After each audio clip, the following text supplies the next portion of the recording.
Hey,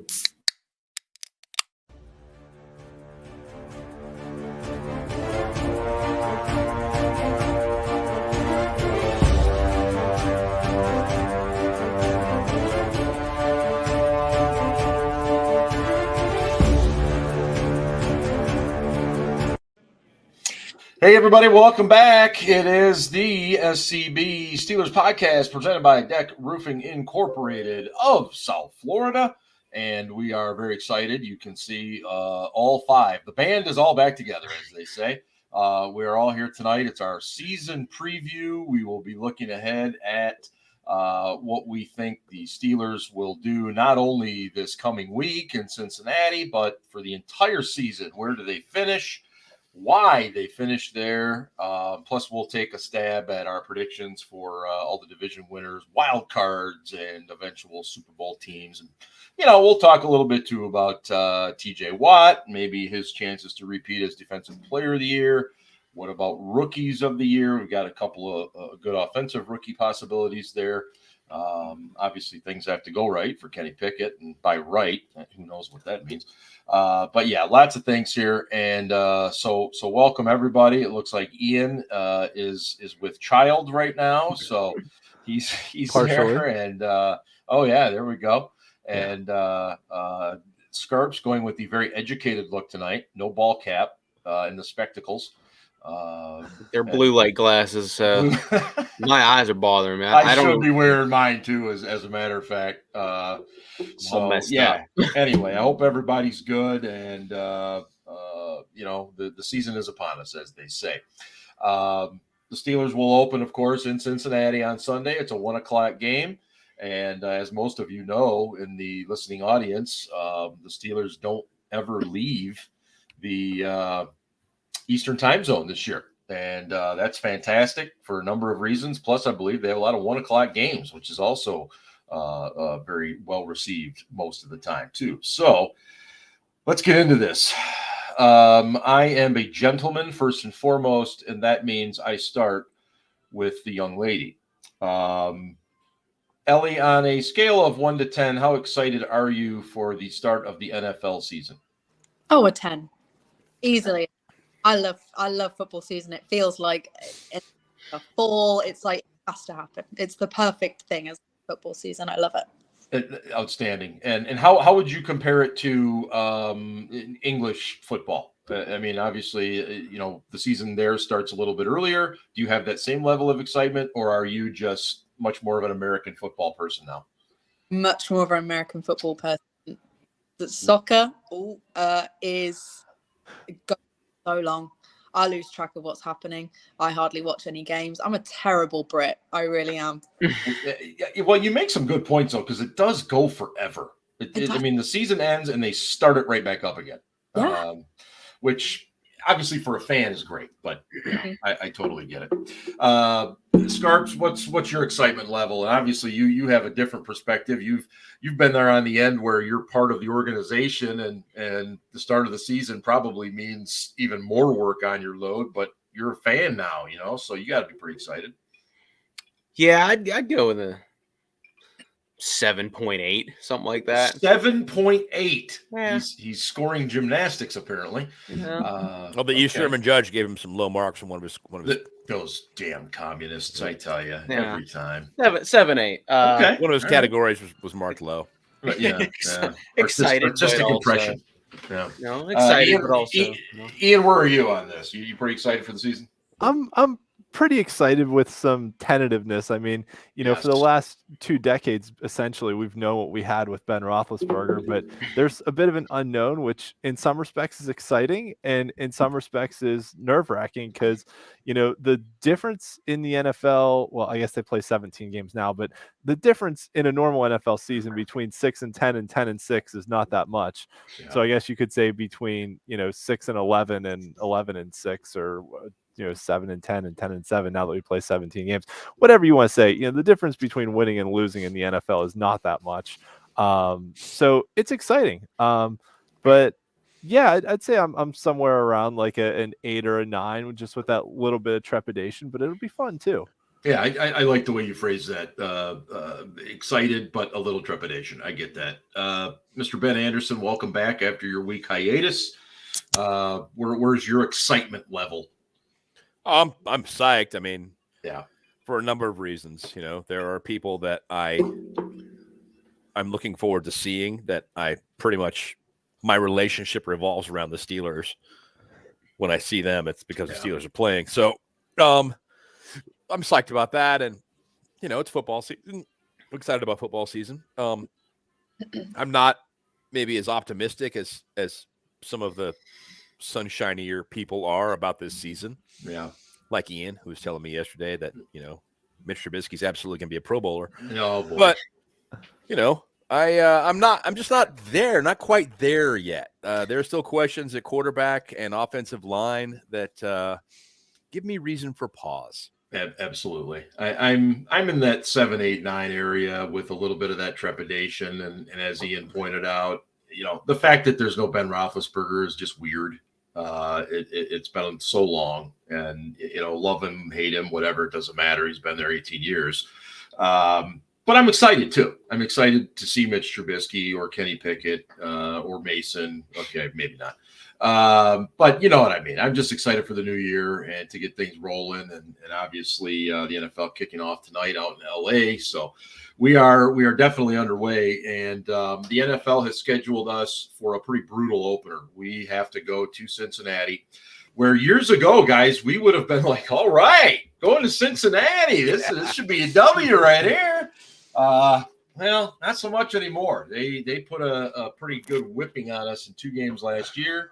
Of course, they went to the Super Bowl and were literally a few plays away from perhaps getting rings tomorrow or on Sunday. So it's going to be a challenge, and I think we need to kind of break down exactly what we're looking for coming up on Sunday. So, Ellie, what is it you really are something you're focusing on seeing on Sunday in Cincinnati? I mean, I take every division rival game more seriously, just because I think even somewhat, we've kind of joked in the past about how we've always been a 3-horse race in the AFC North. But even so, I think those games will be difficult to win because it's still very competitive. So I take them seriously, and as a result, I think this one, I'm looking at it and thinking this is a tough game. Yeah. So if I'm looking at things, regardless of whether it's with winning in mind or not, although always I want the team to win, what I really am hoping to see is cohesiveness on the offensive side of the ball. That would at least give me some indication that we're moving in the right direction. Obviously, in the preseason, we saw some major issues with the O-line. I'm not anticipating us coming out and just having this incredible start and surprising everyone. I think it's going to be a hard game, regardless of score. In order for me to feel at least kind of comfortable moving into 2 and beyond, I would love to see some kind of indication that there has been progression made on that side of the ball. That makes total sense. I obviously, many fans would hear, oh, well, you just want to see improvement or progression. You're not worried about wins and losses. What kind of fan are you? Well, you got to be a realistic fan. And you summed it up perfectly with what you saw in the preseason. Yeah. And you'd like to see it a little better in the regular season. And if the wins come with that, then great. Exactly. Of course I want to win, and I'm always hoping to win. And even if it's a scrappy win, I'll take it. But I really would also like to see it. I'm thinking 17 games this season, a longer season. I really want to see reasons to have hope every week, not hope for a surprise win like we did sort of like in the 2020 season, where each win felt like 2 years off your life. I want something more foundational, we get it. Totally agree. Scarpino, what are you looking for on Sunday? What's we can get into the keys. We can talk about any of the stuff you want to about how to win this football game. But what are you looking for on Sunday in the Queen City? I'm going to switch it up here. I think this game's actually more about the Bengals than it is the Steelers. And I say that because Cincinnati obviously hadn't been successful for a long time. They won 3 playoff games last year, only lost the Super Bowl by a possession. That place is going to be fired up. Yeah. And the other thing too is that, the Bengals were 10-7 last year. They weren't 13-4, they weren't 12-5 or so on. So I think that they have a lot to improve on, and I think they've gotten better at positions. Obviously, I think that they probably wish they could have gotten a long-term deal with Jesse Bates done, but we'll see what happens with that next year. But he's there. Mm-hmm. But I look at that as their offense is really good, their defense is really good. Our defense we think is going to be pretty good, but their offense again is pretty good, and then our offense we have no idea. So, I think that they want to destroy us in all 3 phases of the game, mm-hmm. to not only show that last year was not a fluke, but the past 20 years in the AFC North were just a product of the Steelers being better, and now the Bengals are set on not being the little brother anymore. Mm-hmm. Yeah, well put. I like the comparisons, the offense and defense. Ian, where are you going with this on Sunday?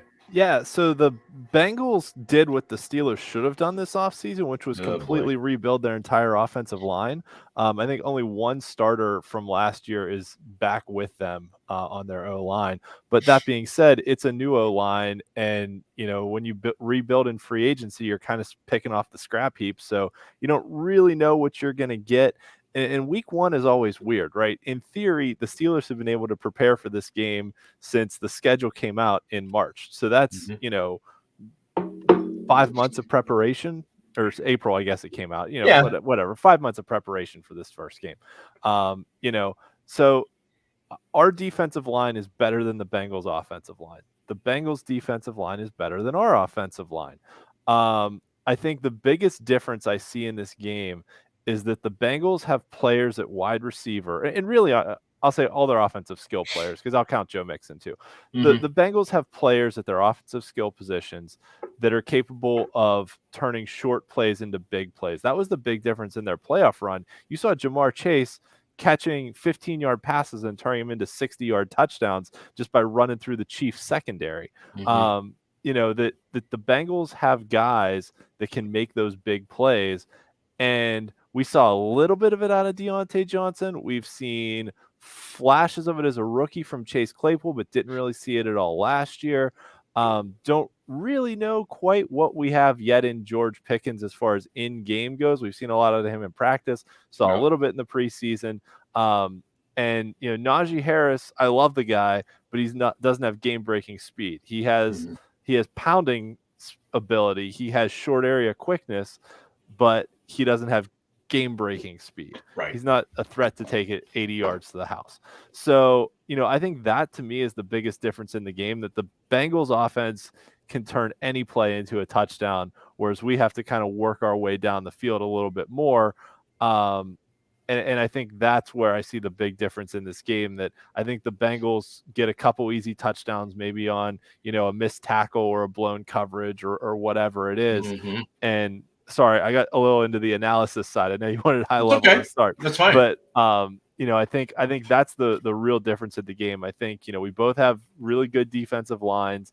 And the Bengals also in the preseason didn't play a lot of their starters. Although Burrow had an appendectomy. He did have the appendectomy, yeah. He didn't play. Jamar Chase didn't play. So they might be a little bit rusty. And kind of like last year against the Bills, the Bills starters didn't play in the preseason last year. We came out and ran a bunch of stunts and twists on the defensive line and, really confused the Bills offensive line last year in the first game. So we'll see what happens. But, I think both defensive lines have an advantage over the offensive lines. The real question for Cincinnati is how much did their O-line improve over last year when it was a disaster? Yeah, and we'll find out right away. Because we know ours didn't. So, yes, that's a drum we'll be beating, I think, for the next 17 weeks. Ben, you've said several times just in chats, I think you've said it on the podcast just in passing, but you don't have a very good feeling about this game at all. for the Steelers. I mean, what are the reasons for that, and can the Steelers overcome any of it? The Steelers need to run the ball and stop the run, and then they need to stop Jamar Chase. Ian stole a little bit of my thunder here. But long story short, they got to stop Jamar Chase. If they can stop him, they're fine. Mm-hmm. Unfortunately, they don't have anybody who can stop Jamar Chase. So they better be really, really good at rushing the passer on Sunday in order to counter that. And I don't know if they're going to be able to do it. I mean, really good. Like getting there in two and a half seconds. Yeah. Quick. Well, and Burrow gets the ball out quick, and as was pointed out by all of you. So can easily I don't think, on top of that, and we discussed this before amongst the group of us, that the crowd is going to be hyped. They regularly got their ass kicked by the Steelers, especially in Cincinnati for decades. Yep. Mm-hmm. The Steelers' record in Cincy versus the Bengals was better than the record at home. Yeah. Which was also outstanding, but it was even better away. So they regularly got their asses kicked. And they're going to be fired up. They're going to want to win it for their fans. Their fans hate the Steelers. Yep. I don't think we hate them nearly as much as they hate us, but that's fine. Boy, now there's a topic. Serious. Yeah. I'm serious. I agree with you. I don't think, things could change over time here.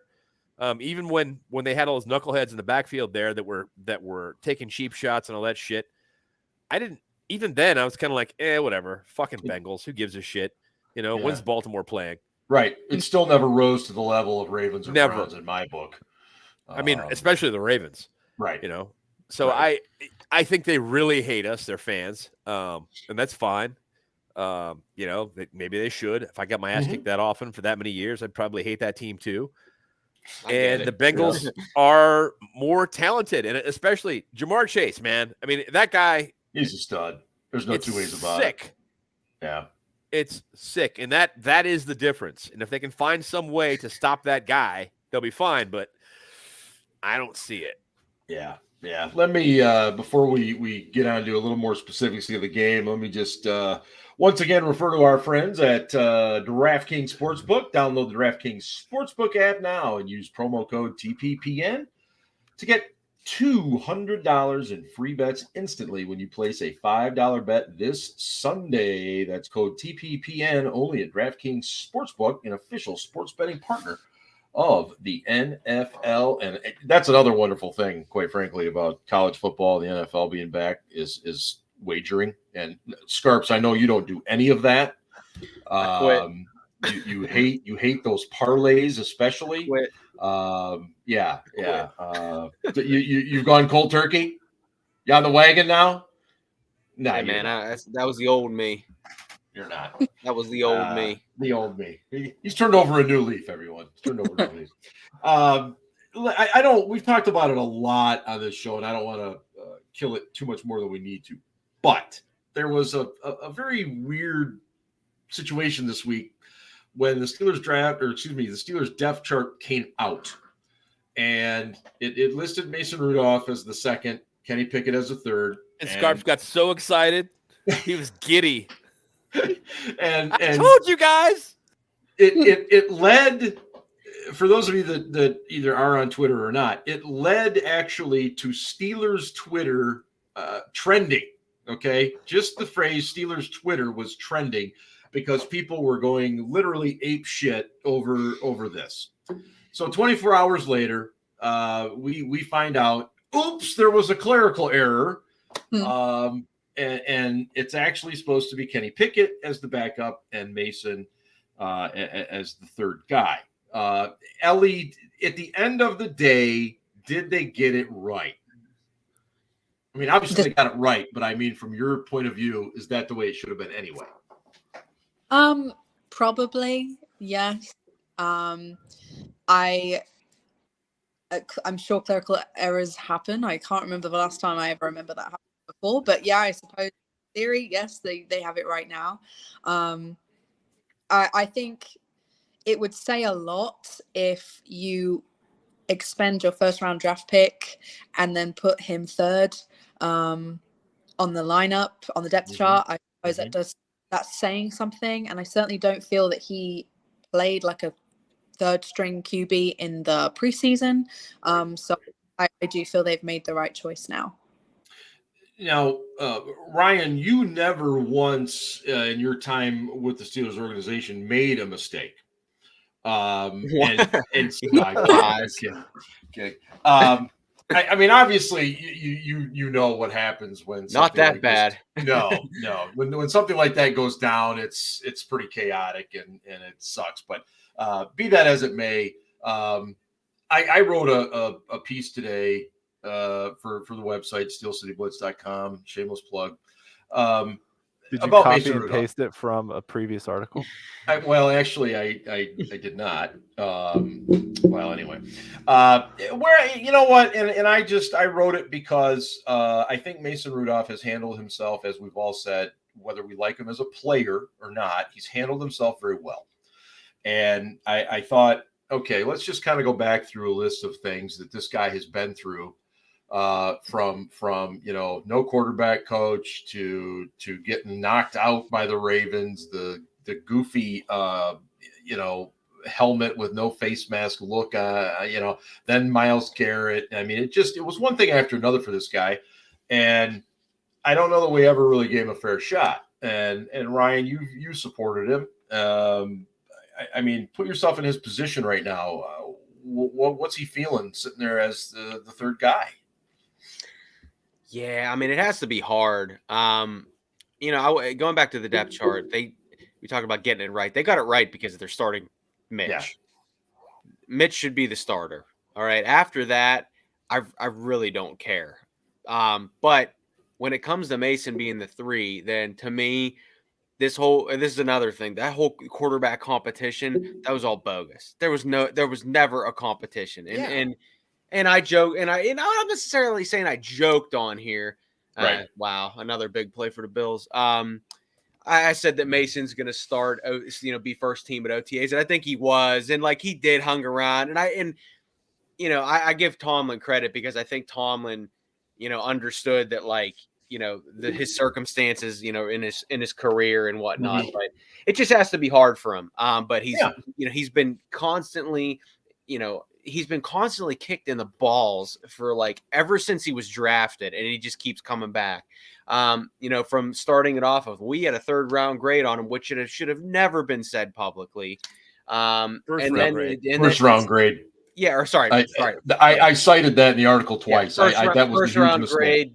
Yep. Even though he's a 3rd round pick. Sorry. And then it's just been one continuous thing after the other. And I said this yesterday that, the hit from Earl Thomas.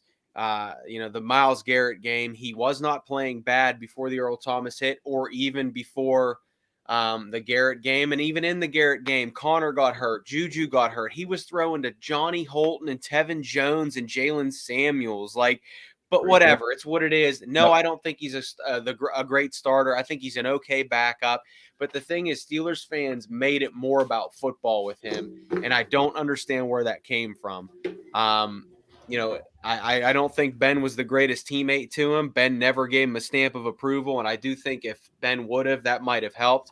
But certain Steelers fans made it more about that, and whether that's his relationships or his mm-hmm. political views or whatever. I don't think that's how he got a fair shot. He obviously didn't win the job, and that's the game of it. But the mm-hmm. personal side of things, I think he's always been treated unfairly. I wouldn't disagree. I think it's fair. Ian, did they ultimately get it right here, and is this the way it should be? Probably yes. I'll say my initial reaction when I saw Mason at number 2 on the depth chart was that Tomlin trusts Mason more to come into a game if Mitch gets hurt and finish the game than he does Pickett. So let's play the hypothetical, right? I know Tomlin doesn't live in his fears and all that.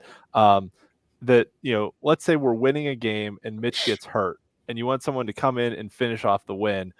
My thought was, okay, Tomlin trusts Mason more to do that than he does Pickett. Mm-hmm. But then the next week, maybe it's Pickett that starts. There's no guarantee that Mason actually starts that next week. But so my thought was really at seeing Mason at number 2 was that he was the one they trusted more to come in and finish a game. That said, I think ultimately Pickett has the most upside of any quarterback on the roster. He has, the highest ceiling, the most potential we talked about in the preseason. He has that it factor. So I think in the long term, it's the best thing. Pickett clearly was better than Mason throughout the preseason. So yeah, it's the right decision. But I talked on the show last week that I thought it was going to be interesting to see with Mitch as the starter who got the second helmet on Sundays, if it was Pickett or if it was Mason. Looks like it's going to be Pickett. So yeah, George had a good point in the chat that you put up there on the screen about having Mason as a number 2 if Mitch gets hurt because our O-line is so bad. I think that was kind of a common thread on Steelers Twitter as well. For sure. That amongst the people that were able to think objectively and logically about it and not just fire off their immediate reaction, which I know it's Twitter, so what the heck are those people doing thinking logically about things? But yeah. Yeah. Ben, I'll get your thoughts on that, but then I also want you to dive into a little bit about what Mitchell Trubisky needs to do on Sunday in order to get this team, I don't want to say a win, but get this team a fair and competitive shot at winning. Okay, well, first, they absolutely got it right. Okay. By putting Pickett at second. You do not put Mason Rudolph, who has no future with your team, at second team, because your backup actually gets some reps during the week to prepare for the game. And he gets preparatory reps with the 1s and the 2s versus the scout team. You spend a first round pick on this guy, you absolutely want him to get those reps. You don't make him the third team guy. You don't do that. If you do, you're failing him or he failed you, one of the two. Okay, so that's it. That's first. And yes, Mitch absolutely won the competition that didn't really exist in the first place, which is why I don't understand why they kept Mason at all. But whatever. Moving on. What does he need to do? Mitch needs to be efficient. He doesn't necessarily need to have the explosive plays, but he can't make dumb mistakes. Mm-hmm.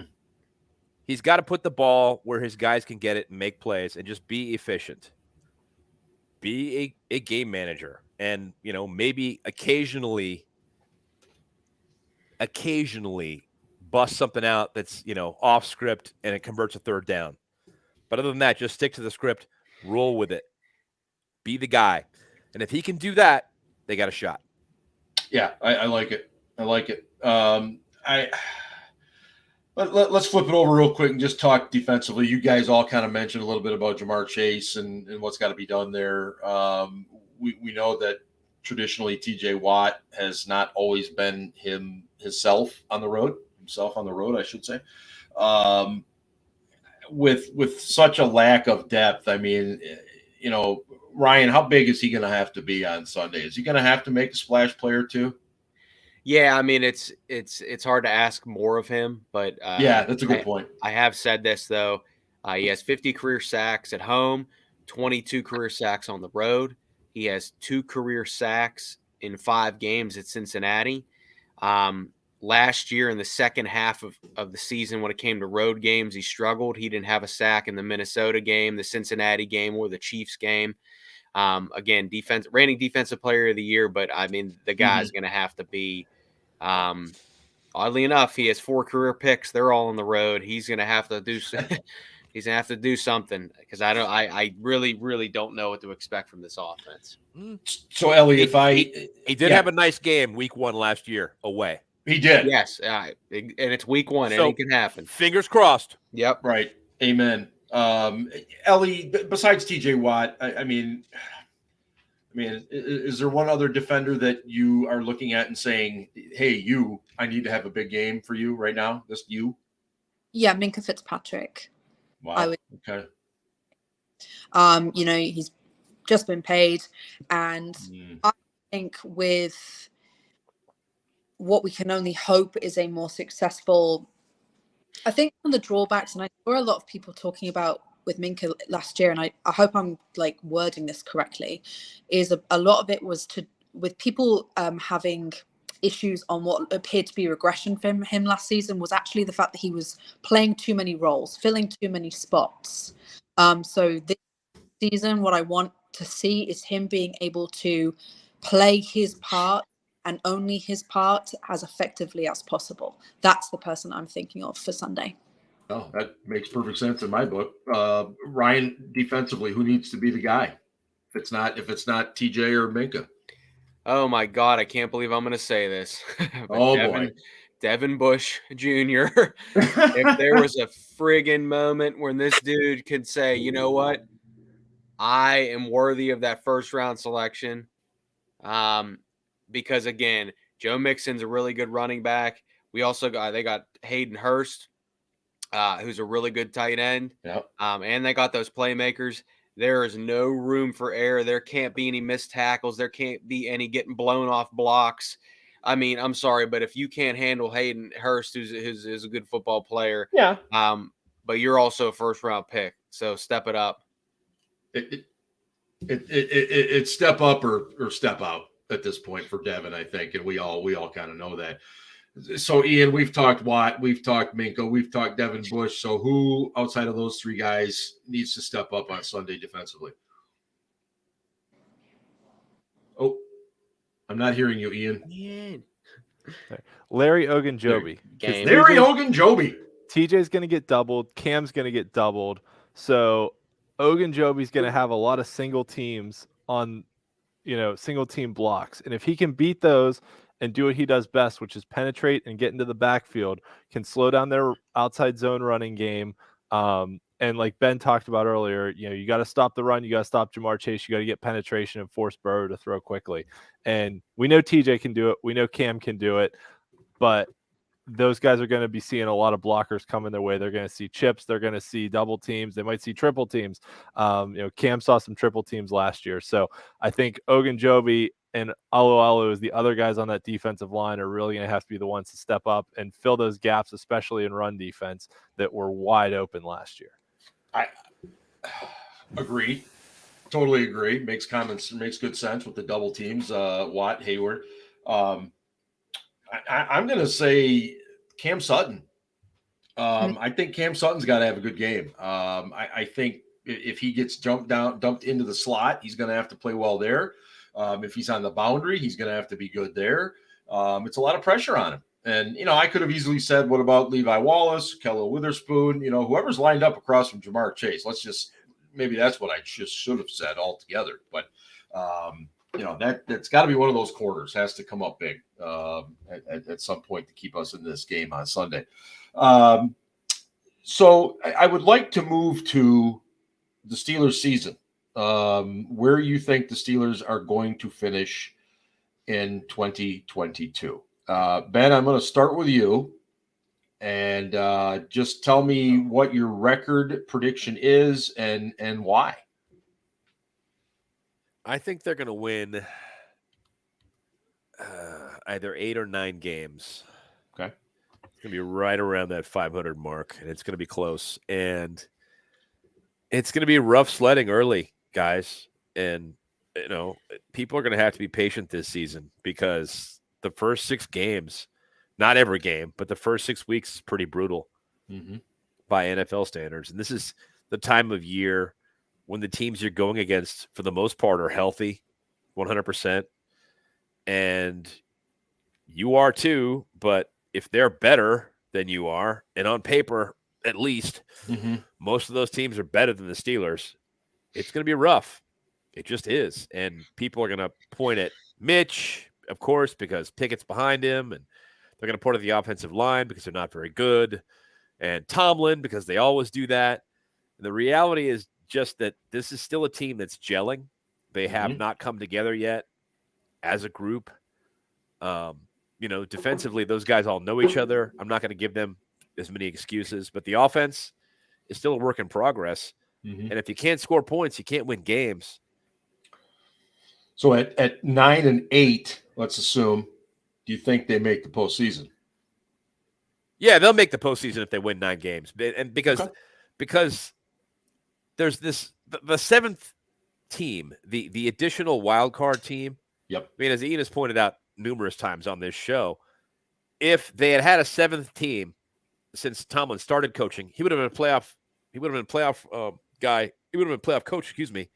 Every single year. Every year.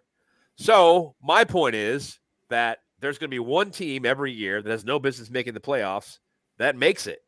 Yeah. And the Steelers, if they win 9 games, will be that team. And I hate to bring it back to this, but the first 6 weeks, if they win 2 of the games in the first 6 weeks, I think they'll win 9 games total.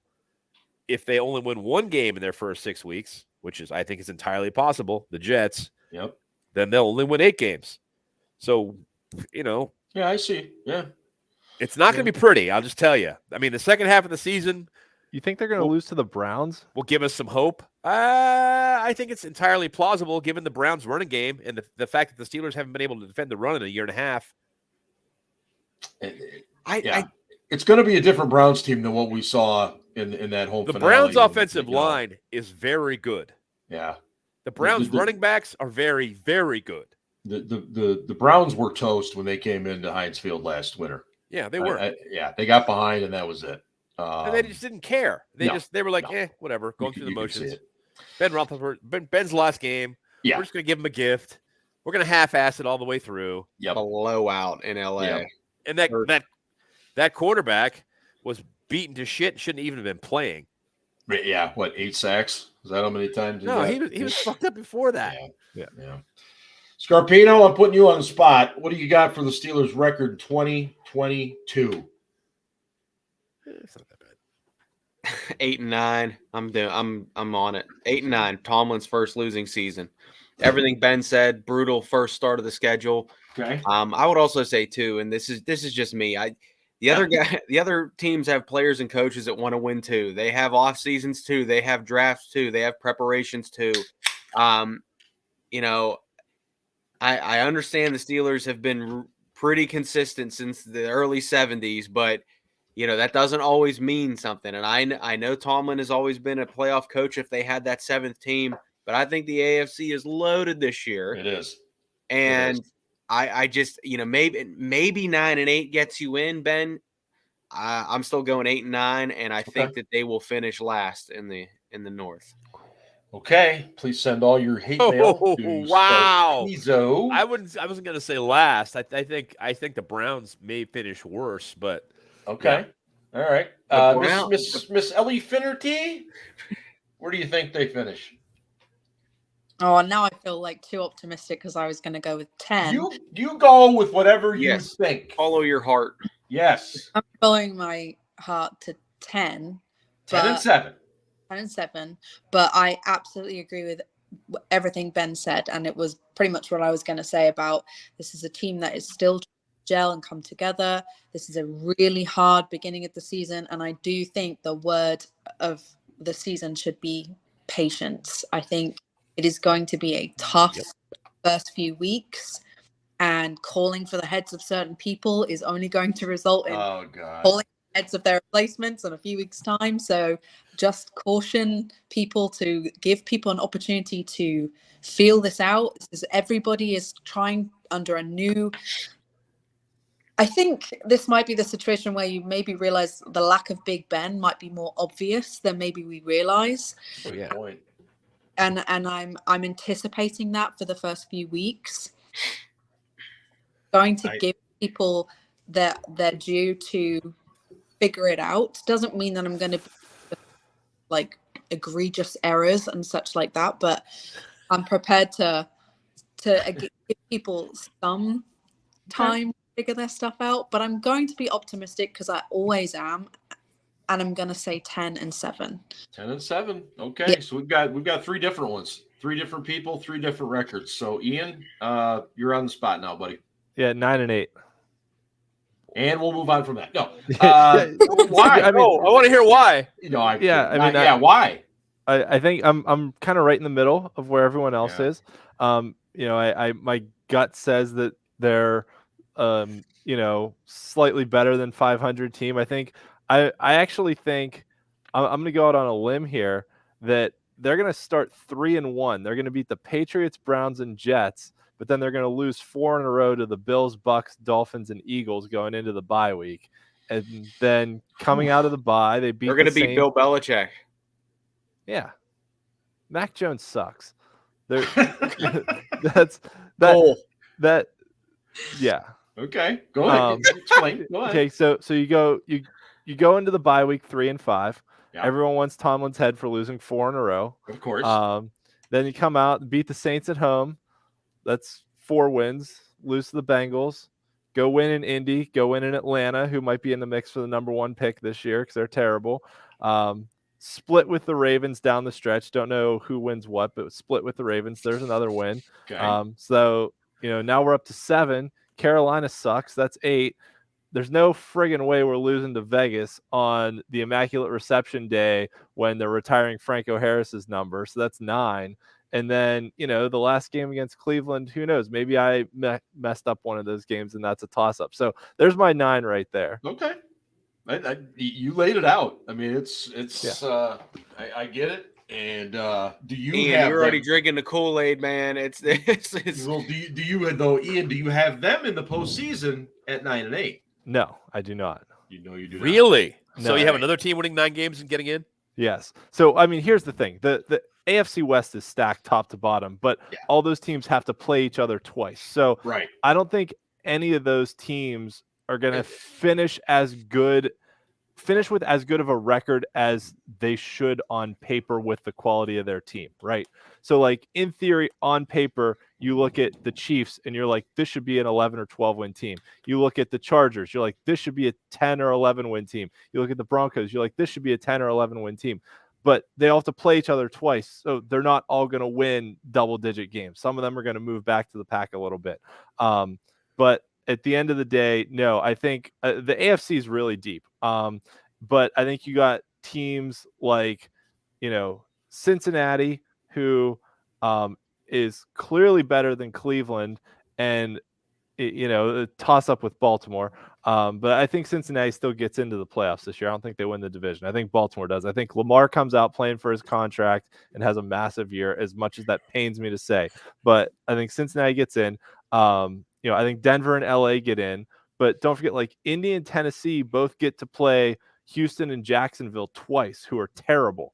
That's pretty much 4 guaranteed wins for those teams right there.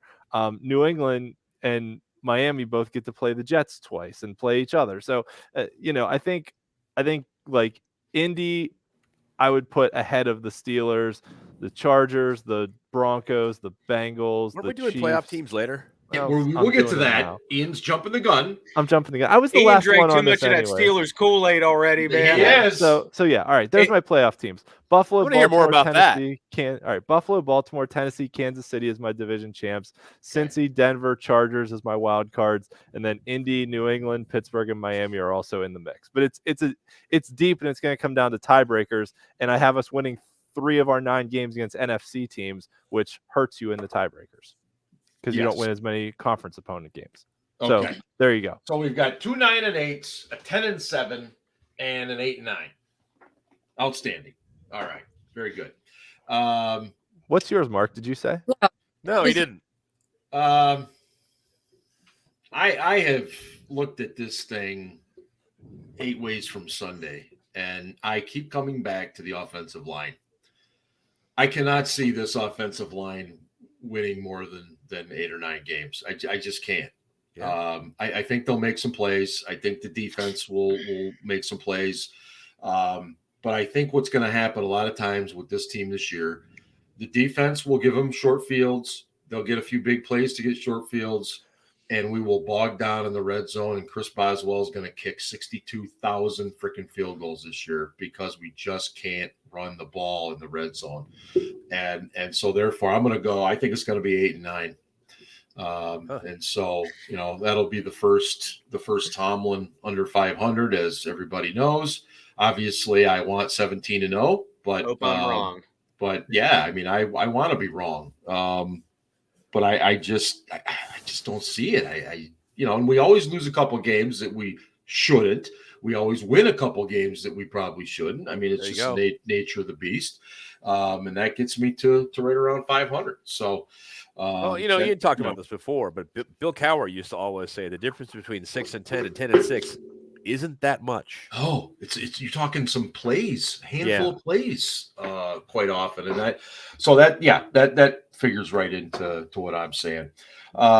I just want to mention real quick that we do have a new sponsor as part of working with the Pigskin Podcast Network, and this is a company called Raycon, and Raycon has these brand new everyday earbuds, and right now you can go to buyraycon.com/TPPN today, and you get 15% off your Raycon order. That's buyraycon.com/TPPN to score 15% off. Buyraycon.com/TPPN. I'll tell you two things right now. They're customizable sound profiles, which you don't hear very often. It's very cool. And they got the very handy earbud tap functions, very simplistic type stuff. So definitely check them out. Get the 15% off. They got good prices too. So check that out for sure. All right, let's move into our playoff teams, our division winners, all that kind of stuff. And hi, Lauren. Welcome in, Lauren. It's been a little while since we've had Lauren in here. And will TPPN live stream Steelers games? I assume you're asking. Maybe I don't know, Lauren. Are you asking if we will be doing the show during the Steelers games? Is that what you're asking? Go ahead and just type your reply to that in the box there, because I'm not 100% sure. Really? And let me see here. That would be fun. There was one service a couple years ago that let you like live comment during games. Yes. Online. It was fun. I did it once. Yeah, Matt and I did it several times years ago, and it's a blast. I mean, you kind of are constantly, losing track of some things because so much is happening. But no, it was fun. So hopefully Lauren will chime in here in a second. She's talking about network, if it will. Lauren, I don't think so. I don't think they have that capability just yet. Maybe someday they will. But no, I don't think they will. And we're going to keep and it's a good time to explain too. A lot of people ask why we do our podcast so late in the week, whereas so many others do them, Monday night, Tuesday night. We are really big on getting a hold of the all-22 film. And we like to look that over so that we can give you much more critical analysis of what we see from the Steelers each week. And so therefore it takes a couple days. They don't kick that out right away. And we just like to be able to look at that and break it down and see where plays worked and see where plays didn't work and why. And so that's the reason we always go a little bit later in the week. And besides, it's closer to the weekend and gives us reason to drink a little bit more along with that too. Okay, let's get to our predictions. 2022. First of all, what's the score in the Buffalo game right now? I heard you guys kind of 31-10. What is it? 31-10 Bills. Wow. Should we just coronate these guys now? Because it's never going to end from the Mafia. I'm telling you. I don't know. They've turned it up. Bills have turned the ball over a couple times, and they're still smacking the Rams. Wow. So, okay. The Mafia is some good dudes. Del Reed's a nice guy. Del is fantastic. The Bills Mafia is great. I mean, they're like any other fan base. Every fan base has its knuckleheads, and oh my god, somebody's a dog. All right, hello, dog. All right, let's start. AFC. We know it's loaded. It's going to be tough. Bills are obviously staking their claim to that baby right now as I speak.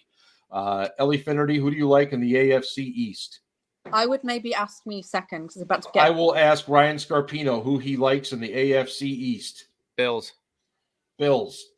Very good. Ben Anderson.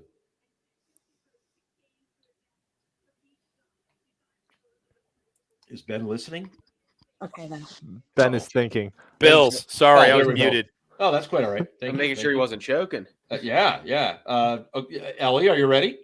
Yeah, sorry about that. My roommate Right. dogs got kind of loud. I'm really sorry. I didn't hear the question. The AFC East champion. Who do you got? Oh, the Bills. Bills. Very good. And Ian. Bills. Very good. And I will also take the Buffalo Bills. That is unanimous. Ryan Scarpino, the AFC South. Titans. Really? I agree with him. Titans won it last year Yeah, without it's Derrick Titans. Henry, and yeah, True. Ben Anderson. Titans. Okay. I was hoping we were going to be different on this one, but Ellie, who do you got in the AFC South? He's best. Titans. Okay. And Ian, and refresh my memory what you said. Titans, yeah. They weren't last year without Derrick Henry, so yeah. I am going with the Indianapolis Colts. I was really hoping you were going to say Jaguars, but okay. No, well, I'm not that insane. I'm telling you right now, I think Matt Ryan is going to have a great season. Jonathan Taylor's obviously very good. They got a few holes on defense, but I just think they win that division. You're betting money on Matt Ryan. Okay. I didn't think Matt Ryan was going to become the MVP. I just think he's going to have a good season. That's all I'm saying. And he might be Matty Ice some days. He might be Matty Puddles on others. We'll find out. All right. AFC West, Ryan Scarpino. Chargers. Ooh. All right. Ben? Nah, I'm taking the Chiefs. KC. All right. Ian, who did you have? Chiefs also. Also Chiefs. And Ellie, AFC West. AFC West. West. Chargers. Very good. And let's see. So that's 2-2. Who's your pick, Mark? I'm telling you right now, I don't know what it is about the Chargers, but they always seem to be talked up and then they never come through. Right. And therefore, I'm going with the Chiefs.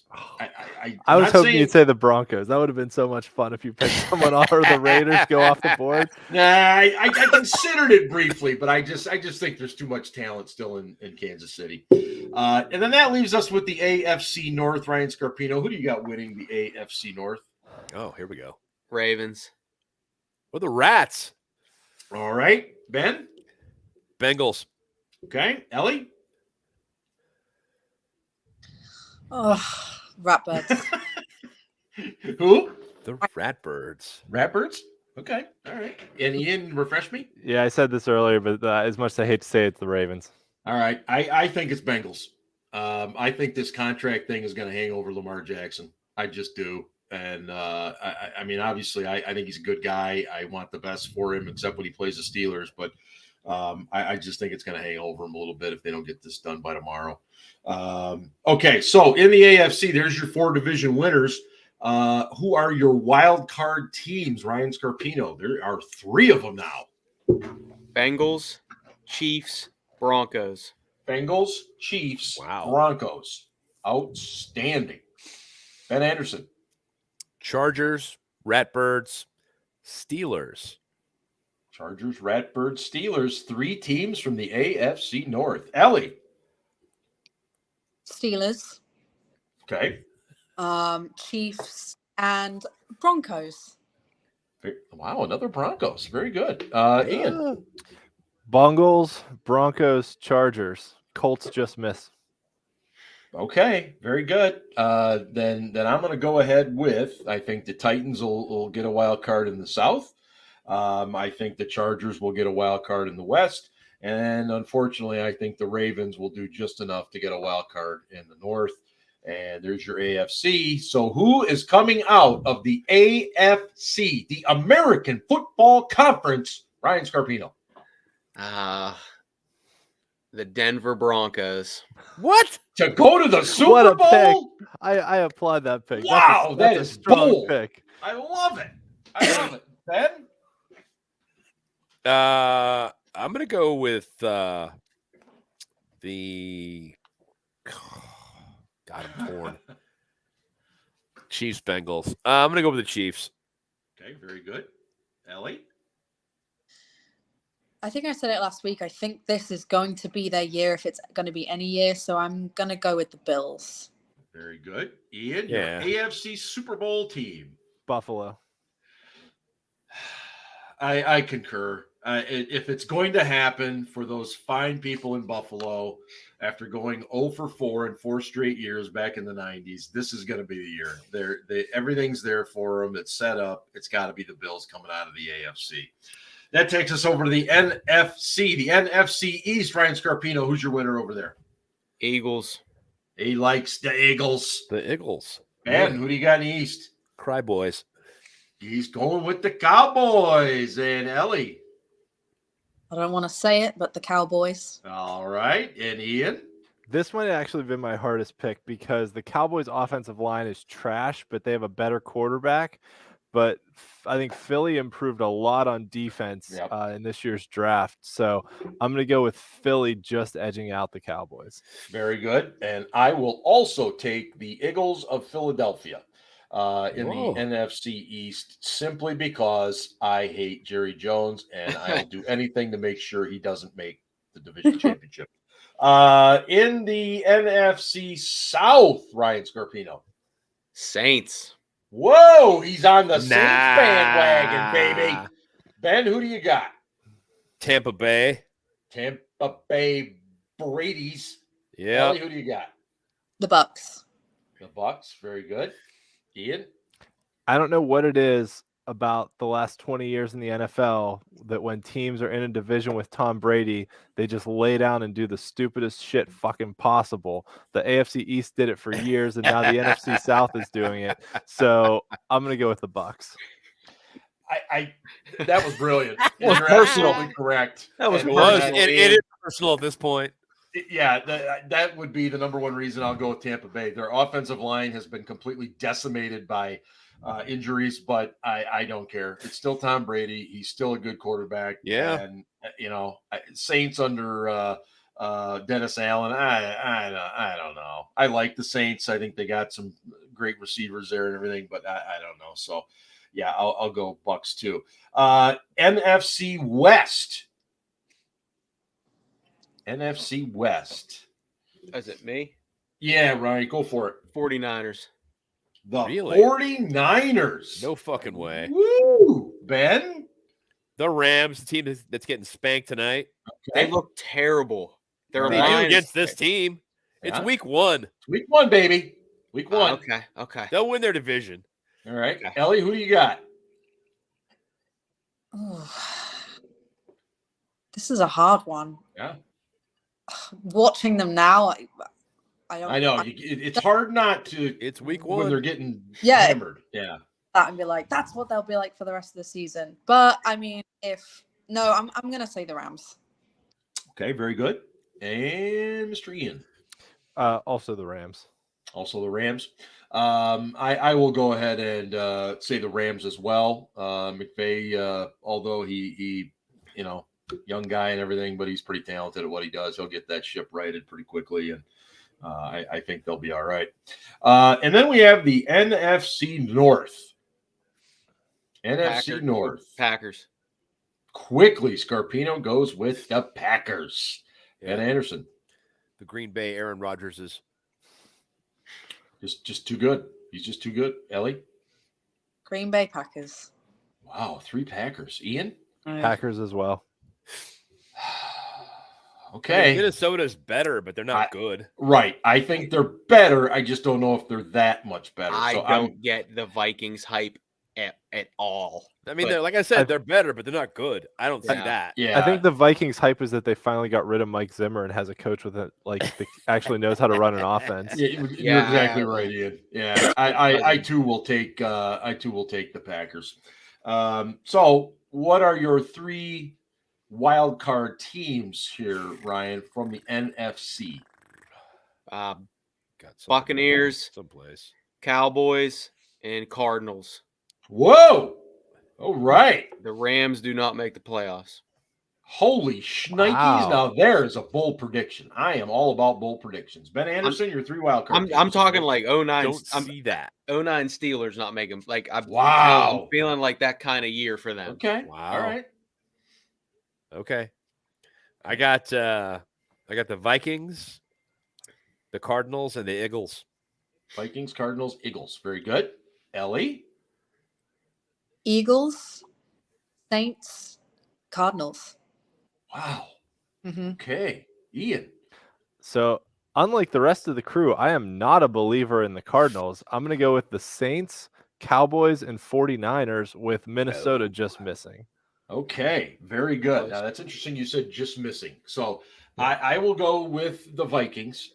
I will go with the Saints. And I am also going to go with the Vikings. But here's my surprise team that will just miss the playoffs. the Detroit Lions. Nah, you're on crack. They're gonna sneak up on a few people. I'm telling you. They're gonna win 4 games this time. Listen, the Lions could be 5 games better than they were last year, and they'd still suck. And they'd still be 7-10. Well, exactly. I didn't say they were gonna win the division or anything. Okay, so who's coming out of the NFC to play your team in the AFC, Ryan Scarpino? Packers. So you've got a Packers-Broncos Super Bowl. Correct. Aaron Rodgers versus Russell Wilson. Rematch of Super Bowl 32. That would be pretty sweet. That also had Elway was the old guy at the time. That's right. Now you got Rodgers as the old guy. Well, Favre was in that game. Favre was younger and Wilson. Favre. Yeah. Ben Anderson.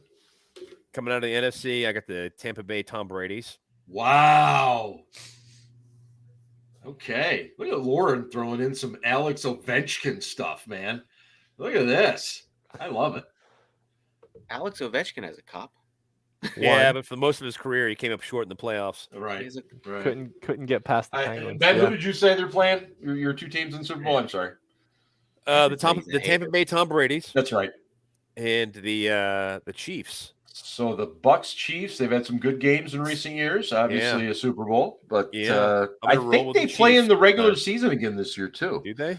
I do. Yeah, they were both division champions, so they would play each other. Yep. Right. Ellie, who's your NFC Super Bowl team and your AFC as well? You went with the Bills, so. I'm really not as certain on this side on this conference, but I'm going to say possibly Green Bay. And you had the Bills, right? Yeah, so it'd be Bills, Green Bay. All right, so a frozen tundra kind of a Super Bowl. Yeah. Where is the Super Bowl this year? I don't even know. Arizona. Okay, so much for frozen tundra. Ian, who's your NFC representative? Mine is Tampa Bay because they have one of the few quarterbacks who actually knows how to get it done in the playoffs. Wow. And you had who in the AFC again? Buffalo. So you got Buffalo and Tampa Bay as well. Okay. In the AFC coming out, I had the Bills. And in the NFC, I think it is much more of a crapshoot. And I don't even know why I'm going to do this, but I've got this weird feeling it's going to be the Philadelphia Eagles. You believe in Jalen Hurts that much? It's not that I just think they surrounded him with some talent. The defense is better. The NFC. Well, you think wrong, but okay. Well, I may think wrong. It wouldn't be the first time I think wrong. I just got a gut feeling. Call it what it is. And your champion Scarpino, who's going to win it? Packers. Ben? Chiefs. Okay. Ellie? Bills. Very good. Ian? Bills. Good choice, too. My selection is that the good people of Buffalo, New York finally get their revenge on Tom Brady after all these years and beat him in the Super Bowl and send him into retirement. Well, I'm sure Brady terrorized them in the regular season for so long. There will be any number. So I'm picking stories on that. Buffalo over Tampa Bay and send Tom Brady into retirement with a loss to the Bills. I think the Bills win it too. And I have to admit, I look forward to the party that those folks are going to have in Buffalo. It's deserved. They're good hardcore fans. They love their team up there, and it's deserved. I want to finish up just a couple more Steelers thoughts here. TJ Watt, he's got some very stiff competition in his efforts to repeat as Defensive Player of the Year. Ben Anderson, will he do it? I think he's got a pretty good shot at doing it. And it's because he frequently is in a position to make plays.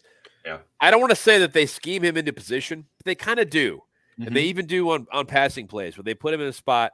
It's that, and he's got great instincts. Like he's waiting. Yeah. Even when he's out in the flat, he's waiting for something to happen. And he gets some turnovers that a lot of guys just wouldn't get because he's sitting there going, I know it's coming. There it is. Bang. I can catch this. You know, it's things along those lines. It's the fact that he constantly looks for a way to pull the ball away from the ball carrier or the quarterback. It's the fact that he's very good at getting tackles for loss, which is such an underrated stat that nobody pays attention to. They're like, yeah, sacks. A tackle for loss is the same damn thing. If you tackle a running back 3 yards deep in the backfield, they lose the down and they lose 3 yards. It's the same damn thing. But we don't keep track of it because it's not as sexy, I guess. You're right. I agree with you. Super important. So I think he's got a good shot. Okay. Will he? Oh man, it's a toss up. I know it is. Yeah, 51%. Yes. Yeah. Yeah. Scarps, what do you think? Does he repeat or finna come up short? I think he comes up short. He'll be in the conversation, but since the Defensive Player of the Year award began, and I believe it's 71, only 3 players have won it in back-to-back years. Lawrence Taylor, his brother JJ, and then as recently as Aaron Donald. So the odds aren't in his favor, right, to do it. Doesn't mean he's not good, because he was arguably the Defensive Player of the Year in 2020. Yeah. But no, I'm going to go with Khalil Mack from the Chargers. Wow. Didn't see that one coming. Ellie, what do you think? So you got a shot at it here? I think he's always got a shot at it. I do agree that statistically the odds aren't in his favor. I think that I remember we spoke about it last week, and someone did give the stats of how often someone makes it to 20 plus tackles back-to-back years, and it's very rare. So I think he comes short, but he's definitely in the conversation, like what Ryan said. Yeah. Ian, what do you think? So I'm going to say no, but he's going to be in the mix because let's not forget, TJ Watt played in 15 games last year. 2 of them he left early with injury and still tied the league record for sacks. Right. So, he'll definitely be in the mix. He'll definitely get his sack totals, especially if he's healthy for the whole year. But one thing that we've seen over time with these offensive, defensive player of the years, MVPs, it always goes to someone on a playoff team. 2 years ago, TJ Watt should have won it, but the Steelers didn't make the playoffs and he didn't win it. And Aaron Donald won it. So I'm going to go with a guy who I think will make the playoffs, and a guy who TJ tied the sack record last year. Right. So he definitely deserved it. Don't get me wrong. But a guy who had a fantastic overall season last year and I think is building a lot of buzz out of Harrisburg High School and Penn State, Micah Parsons. Yeah, he's been a hot name. Yeah. I think he'll be up there, and I'm kind of like you guys. I think he'll be in the mix. He'll be in that discussion of 3 or 4 guys. And I can see Donald again. I can see Khalil Mack. I can see Micah Parsons. So I'm not going to say who's going to win it, but I think TJ will probably come up just a little bit short there. I'm going to go with somebody who doesn't play for Dallas. Well, anyone. Anyone but, right? I think Parsons is so much better than everyone else on that defense, and Dallas gets so many primetime games that he's going to be in the eyes of a lot of voters as, wow, look how much better he is than everyone else on the field. That's a fair point. I would agree. The last thing is, before I get your predictions for Sunday's game, there's a lot of talk about George Pickens as a Rookie of the Year candidate. Ben, what do you think? No. Agreed. Mm-hmm. And you know why? He plays for the Steelers offense, which isn't going to be very good. Yeah. I'm sorry for putting it that way, but he's a tremendous talent. And if he had a quarterback and an offensive line, or a quarterback or offensive line who could get him the ball and put him in a position to make plays regularly each week, then he might get it. But I don't think he's going to have that kind of opportunity as a Steeler this year because he plays in Pittsburgh, which sucks. Right. But it is what it is. That's pretty well said. I was going to say almost the exact same thing. Ryan? Yeah, I don't think he gets it. I don't think Kenny Pickett will get it either. No. That depends, though. We'll see what happens. We talked about it earlier.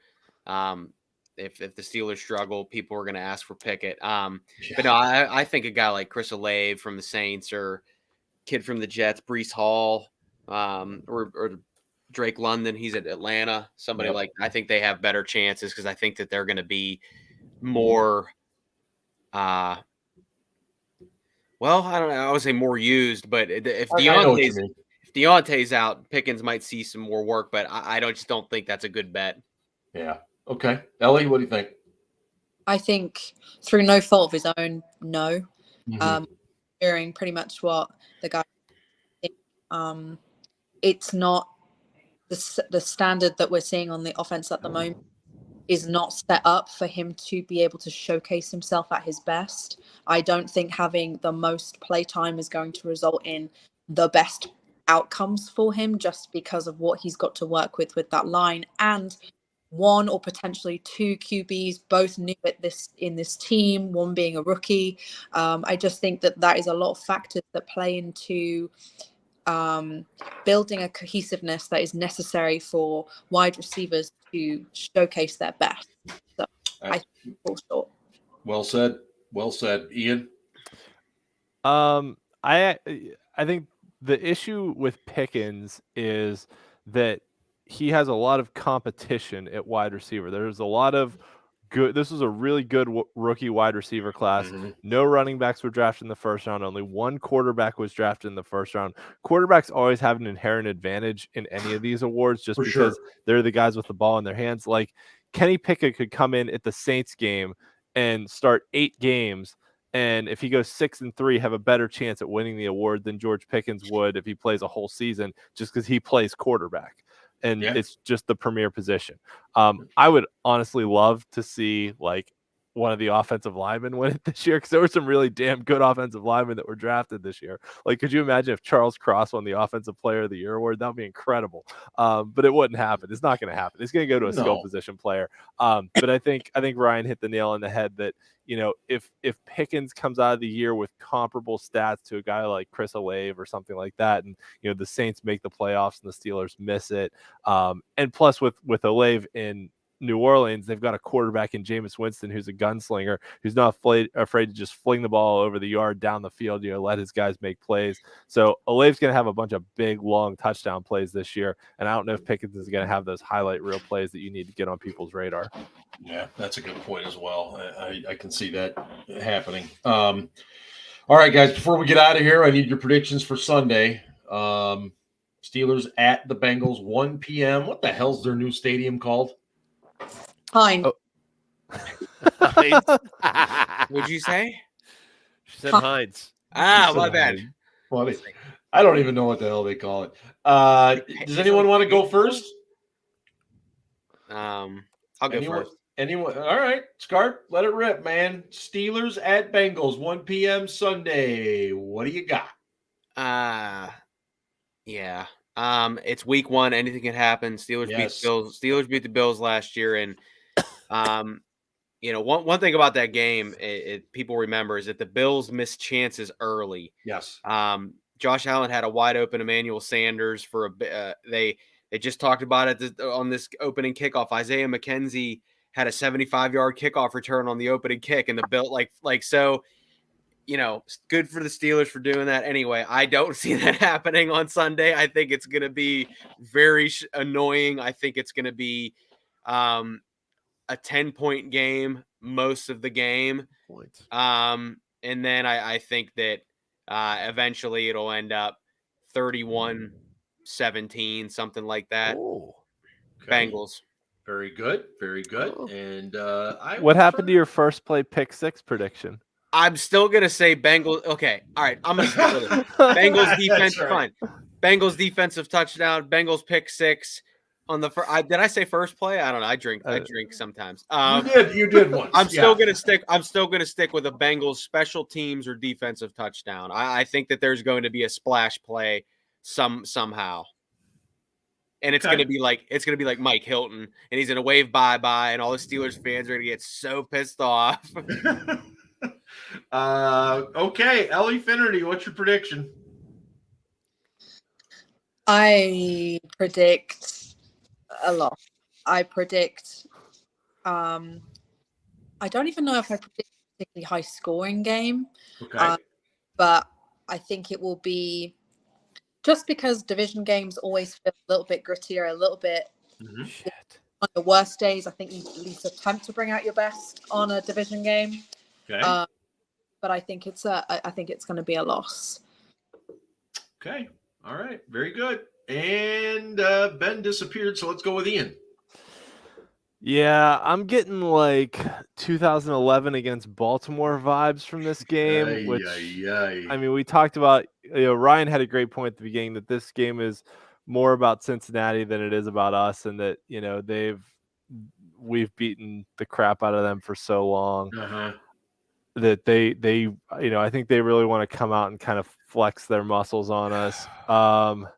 And I think just the fact that I think we're going to struggle to move the ball a little bit. We're going to wind up kicking a bunch of field goals when they can, hit big plays and score touchdowns. So I'm going to go Bengals 41, Steelers 16. Oh my God. Ben, you're last to go, my man. Well, first, I just want to say that you guys and your negativity is rubbing off on Ellie, who's usually Little Miss Sunshine. And I'm ashamed of you. I really am. And now I'm going to make a really horrible prediction. Oh, God. Bengals 37, Steelers 7. And y'all call me negative. Everybody watching out there, you say I'm negative. The Steelers are going to dink and dunk the ball all over the fucking place. People are going to be pissed. Yeah. Remember, this is an offense that's still in flux. They're still developing. They're not good yet. I'm just telling you straight up, they're not, and they're going to struggle. They're going to struggle to get in the end zone. And if Chooks doesn't play and Deontay doesn't play, Mitch is going to have a bad day. And listen, I want to say this because George just said our D and special teams are awesome. George, appreciate you listening, but this defense is pretty much the same as it was last year. Yeah, this defense stunk. This defense better be better at stopping the run this year. They better be a hell of a lot better at stopping the run this year before they call themselves good. They were a very good passing defense last year. Right. All you had to do was run the ball against them, and you won. And just real quick, I think everybody's done their prediction. Deontay Johnson's still been having some shoulder issues since the Lions preseason game. And then it kind of popped up this week with Chooks Okorafor. What was his injury exactly? Back. And I could not agree more with Ryan. If he can't go, it's going to be bad. We'll see. It could just be back spasms. I'm hopeful that's all it is. As far as my own prediction, I probably fall in line with a lot of you guys. I as I said earlier on the show, I think Chris Boswell is going to be kicking a lot of field goals this year, and I think he's probably going to have 3. I think this week. I'll take the Bengals 34-16. I just think everything that's been said is accurate. The crowd's going to be nuts. The offense is still in flux, especially the offensive line. I think we'll have our moments. Don't get me wrong, but I just think when you look at the athletes they've got on offense and you look at some of the players they've got on defense, that's where I'm at with that particular prediction. All wrong though, of course. Sorry, Ellie. What? I was saying, I hope we're all wrong. For God's sakes, yes. Well, yeah. We were all wrong week 1 last year. We all had Buffalo winning, I believe. I definitely had Buffalo. Yeah. So I will be more than happy to be wrong. And I'm hoping the rust that the Bengals have offensively does not get shaken off because they're going to be a little rusty. But, man, they're going to be excited to play and host us and everything else. So anything else for the good of the order from any of you before I move on? Condolences to Ellie and all the British people out there on the passing of the Queen. Yes, the 70-year monarch has passed. So yes, very sorry to hear that for our Brit friend here. And that will do it tonight on the SCB Steelers podcast. And again, thank you to our terrific sponsor, DEK Roofing of South Florida. And that'll do it. We'll be back next week to cover the entire Steelers-Bengals game. And then, of course, look ahead to the New England Patriots. And this is Steel Dad signing off for all you guys. Have a great night, everybody. And, hey, go Steelers. Ravens suck.